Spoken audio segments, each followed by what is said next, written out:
Earthquake followed by tsunami and the complete destruction of a nuclear power plant.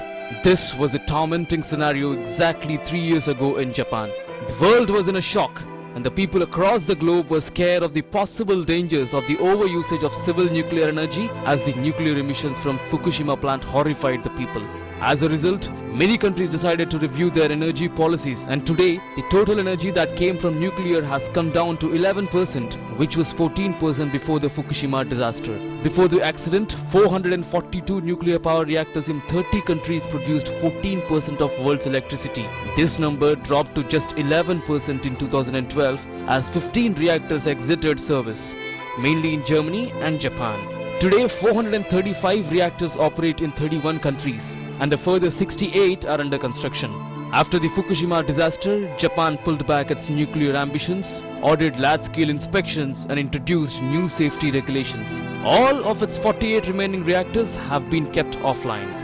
Germany shut down 8 of its oldest reactors almost immediately after Fukushima disaster, focusing instead on renewable energy, and phased out all of its nuclear power by 2022. Switzerland adopted a similar approach when the government decided not to build any new reactors and phase out its nuclear production by 2034. But is that enough? Is the main question. Because many major big brothers of the world have not learned lessons after the Fukushima disaster, and the figures prove this as well. The big brother United States of America, the world's largest producer, reaffirmed their positions on the power source. But the construction of new reactors have risen. France too followed the steps of United States of America, and both the countries continue to invest heavily into safety improvements, which is the only aspect of satisfaction. India is still one of the leading nations to boost the nuclear power. India is aiming to supply 25% of the nuclear power to produce electricity by 2050. And other members of the BRIC countries such as Russia boosts 45% by 2050. Brazil is planning to build 5 new reactors by 2030. On the other side, China is facing pressure to cut its pollution levels and reliance on coal.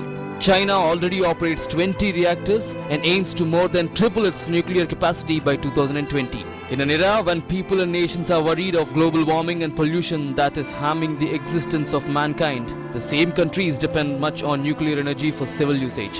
Though these countries are focusing on many safety improvements, the question remains the same. Is that helpful?